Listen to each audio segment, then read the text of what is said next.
नमस्कार, स्वागत है आपका न्यूज ब्लास्ट में। आपके साथ मैं हूं श्वेता मिश्रा। चलिए खबरों के सफर को शुरू करते हैं। जयपुर एसीबी का झुंझुनू में बड़ा धमाका। झुंझुनू ग्रामीण डीएसपी भंवरलाल ट्रैप हुआ है। कांस्टेबल महिपाल और राजवीर को भी दबोचा है। 1.5 लाख रुपए की रिश्वत के साथ इन्हें ट्रैप किया। मुकदमे में चालान पेश करने के एवज में घूस मांगी गई थी। डीजीबीएल सोनी और एडीजी दिनेश एमएन के निर्देश पर इस कार्रवाई को अंजाम दिया गया। एएसपी नरोत्तम वर्मा, सीआई नीरज भारद्वाज और मानवेंद्र सिंह की ये बेहद अहम कार्रवाई है। जिस तरह से जयपुर एसीबी ने झुंझुनू में ये बड़ा धमाका किया, झुंझुनू ग्रामीण डीएसपी भंवरलाल को ट्रैप किया है। कांस्टेबल महिपाल और राजवीर को भी यहां पर दबोचा है। एसीबी ने 1.5 लाख रुपए की रिश्वत के साथ इन्हें ट्रैप किया। मुकदमे में चालान पेश करने के एवज में घूस मांगी गई थी। डीजीबीएल सोनी और एडीजी दिनेश एमएन के निर्देश पर यह कार्रवाई हुई। एएसपी नरोत्तम वर्मा, सीआई नीरज भारद्वाज और मानवेंद्र सिंह की ये अहम कार्रवाई थी। सुप्रीम कोर्ट कॉलेजियम का भूतपूर्व फैसला। सीजेआई एनवी रमन्ना की अध्यक्षता में कॉलेजियम का यह फैसला है। 8 हाई कोर्ट में सीजे की नियुक्ति को पहली बार मंजूरी मिली है। कई जजों के तबादलों की भी यहां पर स्वीकृति मिली। एक साथ 68 नामों की सिफारिश केंद्र सरकार को भेजी गई। 27 हाई कोर्ट जजों के तबादलों की भी यहां पर मंजूरी मिली है। देश भर में जजों की कमी से जूझ रहे हाई कोर्ट को लेकर यह बेहद अहम फैसला किया गया है, जहां पर लगातार कमी बनी रहती थी। सुप्रीम कोर्ट कॉलेजियम का यह अभूतपूर्व फैसला है, जहां सीजेआई एनवी रमन्ना की अध्यक्षता में कॉलेजियम का फैसला हुआ। 8 हाईकोर्ट में सीजे की नियुक्ति को पहली बार मंजूरी मिली और कई जजों के तबादलों की भी यहां पर स्वीकृति मिली और एक साथ 68 नामों की सिफारिश केंद्र सरकार को भेजी गई। सुप्रीम कोर्ट कॉलेजियम का यह अभूतपूर्व फैसला है। राजस्थान के नए सीजे होंगे जस्टिस अकील कुरैशी। फिलहाल त्रिपुरा हाईकोर्ट के सीजे हैं जस्टिस अकील कुरैशी। राजस्थान के मौजूदा सीजे इंद्रजीत मोहंती त्रिपुरा के नए सीजे होंगे। जस्टिस राजेश बिंदल होंगे इलाहाबाद हाईकोर्ट के सीजे। अभी कलकत्ता हाईकोर्ट के कार्यवाहक सीजे हैं जस्टिस राजेश बिंदल। कलकत्ता हाईकोर्ट के नए सीजे होंगे justice DN Patel. Justice Satish Chandra Sharma होंगे तेलंगाना हाईकोर्ट के नए सीजे। मेघालय हाईकोर्ट के नए सीजे होंगे justice Ranjit V More. Gujarat high court के नए सीजे होंगे जस्टिस अरविंद कुमार। जस्टिस रवि मलिमत होंगे मध्य प्रदेश हाईकोर्ट के नए सीजे। कर्नाटक हाईकोर्ट के नए सीजे होंगे जस्टिस ऋतुराज अवस्थी। वहीं सुप्रीम कोर्ट कॉलेजियम ने केंद्र को इसे लेकर सिफारिश भेजी है, जिसका इंतजार भी यहां पर किया जा रहा था। और अब बता दें आपको, राजस्थान के मौजूदा सीजे इंद्रजीत मोहंती त्रिपुरा के नए सीजे होंगे। जस्टिस राजेश बिंदल होंगे इलाहाबाद हाईकोर्ट के सीजे। अभी कलकत्ता हाईकोर्ट के कार्यवाहक सीजे हैं जस्टिस राजेश बिंदल। कलकत्ता हाईकोर्ट के नए सीजे अब होंगे justice DN Patel. Justice Satish Chandra Sharma होंगे तेलंगाना हाईकोर्ट के नए सीजे। तो वहीं मेघालय हाईकोर्ट के नए सीजे होंगे जस्टिस रणजीत वी मोर। गुजरात की बात कर लें तो गुजरात हाईकोर्ट के नए सीजे जस्टिस अरविंद कुमार होंगे। जस्टिस रवि मलिमत होंगे मध्य प्रदेश हाईकोर्ट के नए सीजे। कर्नाटक हाईकोर्ट के नए सीजे होंगे जस्टिस ऋतुराज अवस्थी। तो वहीं सुप्रीम कोर्ट कॉलेजियम ने केंद्र को ये सिफारिश भेजी है। अब दुर्घटना में घायलों के मददगारों को मिलेगा प्रोत्साहन। गहलोत सरकार ने लागू की मुख्यमंत्री चिरंजीवी जीवन रक्षा योजना। दुर्घटनाओं में गंभीर घायल लोगों को अस्पताल पहुंचाने पर यह प्रोत्साहन मिलेगा। ऐसे व्यक्तियों को 5,000 रुपए एवं प्रशस्ति पत्र से सम्मानित किया जाएगा। योजना के सफल क्रियान्वयन के लिए 5 करोड़ की राशि यहां पर अग्रिम आवंटित होगी। सड़क सुरक्षा कोष से निदेशक जनस्वास्थ्य को आवंटित होगी अग्रिम राशि। अस्पताल के इमरजेंसी रूम में कार्यरत मेडिकल अधिकारी के पास पूरा ब्यौरा रहेगा। पात्र व्यक्ति का नाम, उम्र, लिंग, पता, मोबाइल नंबर, पहचान पत्र, बैंक खाता संख्या का तत्काल यहां पर ब्यौरा लिया जाएगा। उन्होंने ऐसे लोगों से सम्मानपूर्वक व्यवहार के भी निर्देश दिए और साथ ही उसे इच्छा अनुसार तत्काल अस्पताल ले जाने की भी अनुमति दी जाए।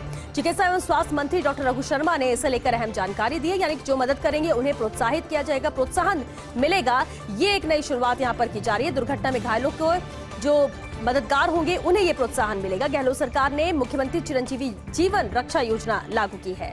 दुर्घटना में गंभीर घायल लोगों को अस्पताल पहुंचाने पर यह प्रोत्साहन मिलेगा। ऐसे व्यक्तियों को 5,000 रुपए एवं प्रशस्ति पत्र से भी सम्मानित किया जाएगा। योजना के सफल क्रियान्वयन के लिए 5 करोड़ की राशि यहां पर अग्रिम आवंटित होगी। सड़क सुरक्षा कोष से निदेशक जनस्वास्थ्य को आवंटित होगी ये अग्रिम राशि। प्रदेश में मानसून का लेटेस्ट अपडेट है। प्रदेश भर में अभी 30 सितंबर तक बारिश संभव है। मौसम विभाग ने बारिश के ताजा आंकड़े यहां पर जारी किए हैं। 8 जिलों में सामान्य से अधिक, 15 जिलों में सामान्य बारिश होगी। जोधपुर, बाड़मेर समेत 10 जिलों में अभी भी सूखे की स्थिति है, लेकिन इन जिलों में बारिश का कोटा पूरा हो सकता है। मौसम विभाग से अगले 3 दिन के लिए बारिश का अलर्ट है। आज अलवर, भरतपुर, धौलपुर, डूंगरपुर, प्रतापगढ़, बांसवाड़ा में बारिश के आसार हैं। 18 और 19 सितंबर को भी ज्यादातर जिलों में बारिश की संभावना जताई जताई गई है। प्रदेश में अब तक सीजन की 93% के साथ 498.45 मिलीमीटर बारिश हो चुकी है। मानसून सीजन में औसतन प्रदेश में 530 मिलीमीटर बारिश होती है। तो प्रदेश में मानसून को लेकर ये लेटेस्ट अपडेट है। जिस तरह से कहा जा रहा है कि 8 जिलों में सामान्य से अधिक बारिश होगी, 15 जिलों में सामान्य बारिश होगी, तो वहीं जोधपुर, बाड़मेर समेत 10 जिलों में अभी भी सूखे की स्थिति बनी हुई है। लेकिन इन जिलों में बारिश का कोटा पूरा हो सकता है। मौसम विभाग से अगले 3 दिन के लिए बारिश का अलर्ट यहां पर जारी है। आज अलवर, भरतपुर, धौलपुर, डूंगरपुर, प्रतापगढ़, बांसवाड़ा में बारिश के आसार हैं। तो वहीं 18 और 19 सितंबर को भी ज्यादातर जिलों में बारिश की संभावना जताई गई। प्रदेश में अब तक सीजन की 93% के साथ 498.45 मिलीमीटर बारिश हो चुकी है। मानसून सीजन में औसतन प्रदेश में होती है 530 मिलीमीटर बारिश। प्रधानमंत्री नरेंद्र मोदी का 71वां जन्मदिन आज है। राष्ट्रपति रामनाथ कोविंद ने ट्वीट कर प्रधानमंत्री मोदी को बधाई दी। उन्होंने कहा, प्रधानमंत्री मोदी को जन्मदिन की हार्दिक बधाई एवं शुभकामनाएं। मेरी शुभेच्छा है कि आप स्वस्थ रहें और दीर्घायु रहें। अहर्निशम सेवा मही की भावना के साथ राष्ट्र सेवा का कार्य करते रहें। गृह मंत्री अमित शाह, रक्षा मंत्री राजनाथ सिंह, वित्त मंत्री निर्मला सीतारमण, केंद्रीय मंत्री नितिन गडकरी समेत पूरी केंद्रीय कैबिनेट ने उन्हें बधाइयां दी। मुख्यमंत्री गहलोत ने ट्वीट कर प्रधानमंत्री मोदी को भी जन्मदिन की बधाई दी। सीएम गहलोत ने पीएम मोदी के स्वस्थ और दीर्घायु होने की कामना की। देश दुनिया से राजनीतिक हस्तियां भी सोशल मीडिया पर बधाइयां दे रही हैं। पीएम मोदी के जन्मदिन पर भाजपा 7 अक्टूबर तक आयोजित करेगी कई कार्यक्रम। भाजपा 20 दिन तक चलाएगी सेवा और समर्पण कार्यक्रम, जिसका भी आयोजन कर रही है। ये 7 अक्टूबर तक चलेगा।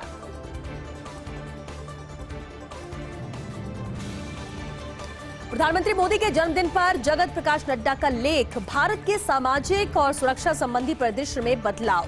महामारी के दौरान देशवासियों ने देखा कुशल नेतृत्व।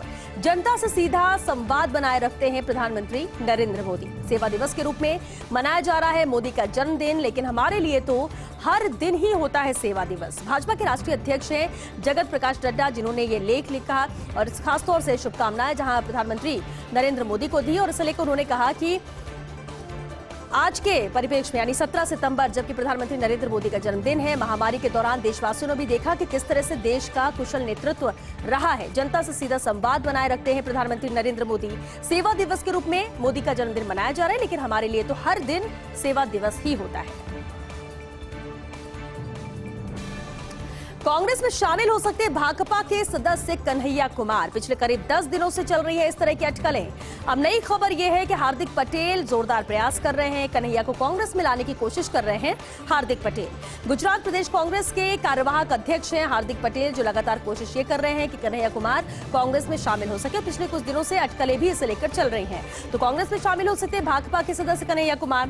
10 दिनों से इस तरह की अटकलें चल रही हैं और अब नई खबर यही आ रही है कि हार्दिक पटेल जोरदार प्रयास कर रहे हैं कि कन्हैया को कांग्रेस में लाया जाए। गुजरात प्रदेश कांग्रेस के कार्यवाहक अध्यक्ष हैं हार्दिक पटेल।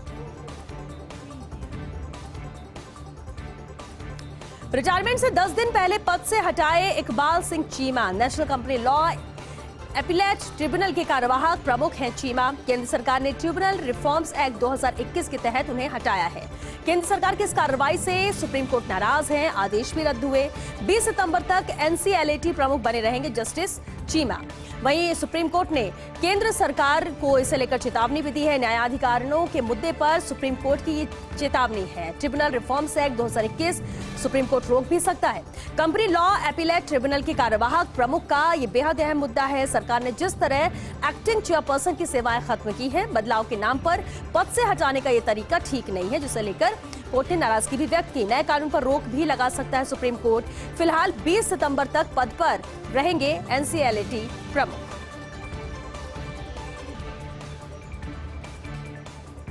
बैड बैंक बनाने का ऐलान, 30,600 करोड़ रुपए की बैंक गारंटी है। बैड बैंक अर्थात national asset reconstruction company limited यानी NARCL, केंद्रीय वित्त मंत्री निर्मला सीतारमण ने इसे लेकर घोषणा की। बैंक NARCL को भरोसे के साथ बेच सकेंगे अपने फंसे हुए कर्ज। कंपनी को सिक्योरिटी रिसीट पर मिलेगी सरकार की गारंटी भी। मुंबई में जुलाई में हुआ था NARCL का रजिस्ट्रेशन। 51% ओनरशिप के साथ सार्वजनिक क्षेत्र की कंपनी है NARCL। इस कंपनी के सुपुर्द किए जाएंगे 90,000 करोड़ रुपए के कर्ज।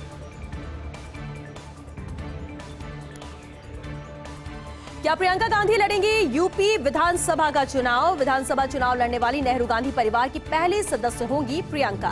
रायबरेली या अमेठी की किसी विधानसभा सीट से प्रत्याशी बनाने के विकल्प पर यहां विचार हो रहा है। चुनावी रणनीतिकार प्रशांत किशोर ने प्रियंका को यह सुझाव दिया। यूपी में कांग्रेस को जमीनी स्तर पर पुनः जागृत करने के लिए सुझाव दिया है प्रशांत किशोर ने। प्रियंका को यूपी में मुख्यमंत्री पद का प्रत्याशी घोषित कर चुनाव लड़ाया जाए। इधर प्रियंका भी उत्तर प्रदेश में सीटें कर रही हैं चिन्हित, जहां लगाएंगी पूरा जोर। और कांग्रेस का यूपी में सीटों से ज्यादा वोट शेयर बढ़ाने पर भी यहां पर फोकस रहेगा कि सीटें तो बढ़ानी है, लेकिन उससे ज्यादा वोट शेयर पर फोकस किया जाएगा कि वोट परसेंट यहां पर बढ़ सके। तो अहम सवाल यह है कि क्या प्रियंका गांधी उत्तर प्रदेश का विधानसभा चुनाव लड़ेंगी? विधानसभा चुनाव लड़ने वाली नेहरू गांधी परिवार की पहली सदस्य होंगी प्रियंका गांधी। रायबरेली या अमेठी की किसी विधानसभा सीट से प्रत्याशी बनाने के विकल्प पर भी यहां पर विचार किया जा रहा है। चुनावी रणनीतिकार प्रशांत किशोर ने प्रियंका को यह सुझाव दिया है कि यूपी में कांग्रेस को जमीनी स्तर पर पुनः जागृत करने के लिए सुझाव है। प्रियंका को यूपी में मुख्यमंत्री पद का प्रत्याशी घोषित कर चुनाव लड़ाया जाए। इधर प्रियंका भी उत्तर प्रदेश में सीटें चिन्हित कर रही हैं, जहां पर वो पूरा जोर लगाएंगे और कांग्रेस का यूपी में सीटों से ज्यादा वोट शेयर बढ़ाने पर फोकस रहेगा। भाजपा के गुजरात में नए प्रयोग से कहीं खुशी कहीं गम। हरियाणा, झारखंड, महाराष्ट्र में अब क्या करेगी भाजपा? मुख्यमंत्री बदलाव वाले भाजपा के प्रयोग पर सवाल भी उठने लगे हैं, क्योंकि जहां भी बदलाव किया वहां मजबूत जाति को ही तरजीह दी गई। गुजरात में पटेल, कर्नाटक में लिंगायत, तो उत्तराखंड ठाकुर को तरजीह है। और ऐसे में हरियाणा, झारखंड, महाराष्ट्र को लेकर कयासों का दौर भी शुरू हो गया है। भाजपा के नए प्रयोग से महाराष्ट्र में मराठा नेताओं की भी उम्मीद जगी है। ओबीसी वोट बैंक पर भाजपा को अब पकड़ मजबूत होने का भी भरोसा हुआ है। और अब भाजपा अन्य जनाधार वाली जातियों को साधने की भी यहाँ पर प्रयास कर रही है, ताकि दूसरी जातियां जिनका जनाधार है उसे भी कहीं न कहीं साधा जाए, जिससे भाजपा को फायदा हो सके। तो भाजपा के गुजरात में नए प्रयोग से कहीं खुशी कहीं गम नजर आता है। हरियाणा, झारखंड, महाराष्ट्र में अब भाजपा क्या करेगी, बेहद अहम सवाल है। मुख्यमंत्री बदलाव वाले भाजपा के प्रयोग पर अब सवाल भी उठने लगे हैं, क्योंकि जहां भी बदलाव किया वहां मजबूत जाति को ही तरजीह दी गई है। गुजरात में पटेल, कर्नाटक में लिंगायत, तो उत्तराखंड में ठाकुर को तरजीह दी। अब ऐसे में हरियाणा, झारखंड और महाराष्ट्र को लेकर भी कयासों का दौर शुरू हो चुका है कि यहाँ पर क्या हो सकता है। भाजपा के नए प्रयोग से महाराष्ट्र में मराठा नेताओं की भी कहीं न कहीं उम्मीद जगी है। ओबीसी वोट बैंक पर भाजपा को अब पकड़ मजबूत होने का भी भरोसा नजर आता है और अब भाजपा अन्य जनाधार वाली जातियों को साधने की कोशिश कर रही है।